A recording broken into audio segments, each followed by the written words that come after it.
चलिए अभी हम लोग करेंगे एक्सरसाइज 9.1। उसमें क्या बोला है, a small candle 2.5 centimetre in size is placed at 27 centimetre in front of a concave mirror of a radius of curvature 36 centimetre. Concave mirror ये है, कॉनकेव मिरर हमने क्या रखा है उसके इन फ्रंट ऑफ, तो पहले बोला है कि हाइट ऑफ ऑब्जेक्ट 2.5 सेंटीमीटर की कैंडल रखी है 27 सेंटीमीटर के ऊपर, यानी मान लो कि इधर रखी है, तो ये ऑब्जेक्ट डिस्टेंस u ये हो गया आपका लेफ्ट में होने की वजह से -27 सेंटीमीटर। साइन कन्वेंशन आपको लेना पड़ेगा, ठीक है। In front of concave mirror of radius of curvature 36 centimetre, यानी उसका सेंटर ऑफ कर्वेचर कहीं पे इधर होगा, और ये जो रेडियस ऑफ कर्वेचर आर 36 है, तो उसको आपको लेना पड़ेगा -36। लेफ्ट में है तो आपको पता है, साइन कन्वेंशन हमने पढ़ा है, रेज जो इंसिडेंट रे की ऑपोजिट डायरेक्शन में सारे डिस्टेंसेस नेगेटिव लेने। क्वेश्चन ये पूछा है, at what distance from the mirror should a screen be placed in order to obtain a sharp image, यानी स्क्रीन को कहां रखा जाए ताकि उसकी शार्प इमेज बने। अभी सिंपल है कि जहां पे इमेज बन रही होगी वहां पे स्क्रीन को रखना पड़ेगा। तो क्वेश्चन ये पूछा है कि इमेज डिस्टेंस बताओ। आगे क्या बोला है, describe the nature and size of image. Size मतलब डिस्टेंस तो बताना ही है, साथ साथ में उसका नेचर और साइज भी बतानी है, यानी आपको मैग्निफिकेशन निकालना पड़ेगा, तब जाके आपको पता चलेगा। और लास्ट में ये बोला है, if the candle is moved closer to the mirror how would the screen have to be moved. Candle को अगर पास लाए हम लोग, मिरर के पास लेके जाए, तो इमेज का क्या बनेगा, यानी इमेज किस तरफ जाएगी वो बताना, ठीक है। तो देखिए ध्यान से, सबसे पहले हमें पता है कि यहाँ पे लगाना पड़ेगा mirror equation. From mirror equation, mirror equation क्या है, 1/v plus 1/u is equal to 1/f। चलो v कितना है अपना, तो v तो निकालना है, प्लस u कितना है -27, 1/f कितना है, तो देखो आपको r गिवन है, आप पहले f निकाल सकते हो उसके ऊपर से, f is equal to r/2 यानी -18 सेंटीमीटर। कितना हो जाएगा ये -18। अच्छा, -1/27 को सामने ले जाओ, 1/v is equal two plus 1/27, ये माइनस ही है, वो उधर ही है, -1/18।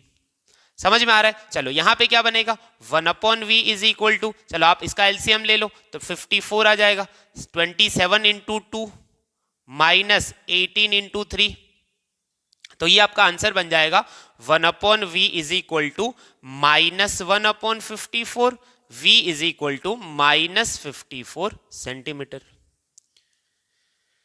यानी आपकी जो इमेज है -54 सेंटीमीटर पे बनेगी। -54 यानी इमेज भी आपकी लेफ्ट में ही बनेगी। ऑब्जेक्ट लेफ्ट में है तो इमेज भी कहां पे बनेगी, लेफ्ट में ही बनेगी। आपकी इमेज बन रही है -54 के ऊपर।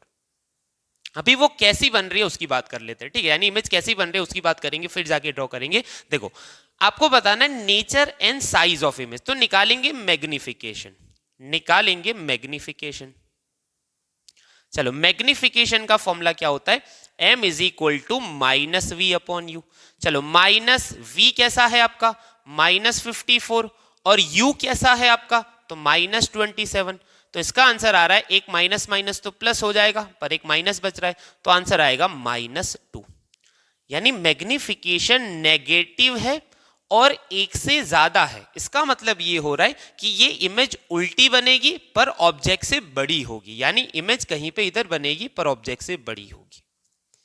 सिंपल इसका मतलब ये होता है। थ्योरी में आपने पढ़ा है मैग्निफिकेशन ग्रेटर देन 1 यानी इमेज की साइज बड़ी होगी, और नेगेटिव होने का मतलब उल्टी इमेज बन रही है, ठीक है। अच्छा, अभी साइज पूछा है तो ऐसा हम लोग एक काम कर सकते हैं, यहां से सीधा भी बता सकते हैं कि लार्ज इमेज है, पर हम लोग अगर निकालना चाहे तो ये भी लिख सकते हैं, m is equal to hi/ho, -2 is equal to hi/ho कितना है 2.5 सेंटीमीटर। यहां वाला ये ऑब्जेक्ट, तो hi जो है आपका -5 सेंटीमीटर। यानी आप ये भी बता सकते हो कि 5 सेंटीमीटर उसकी हाइट है और नेगेटिव है, उल्टी डायरेक्शन में है, यानी हमारा आंसर क्या आ रहा है, नेगेटिव आ रहा है, ठीक है। तो हम लोग लिख देंगे कि इमेज विल बी रियल। देखो उल्टी इमेज ऑलवेज रियल होती है, ठीक है। Real, inverted and large. बड़ी इमेज बन रही है, उल्टी बन रही है और रियल इमेज बन रही है, ठीक है। एक और क्वेश्चन पूछा था कि कैंडल को मिरर के पास लेके जाओ, यानी आप देखो ये 27 सेंटीमीटर है, ये 36 है, ठीक है। फोकल लेंथ आपकी कहीं पे इधर है, यानी आपका जो ऑब्जेक्ट है ये वाला आपका देख लो, ये देख लो आप लोग 18 है, ये वाला 27 है और ये वाला 36 है।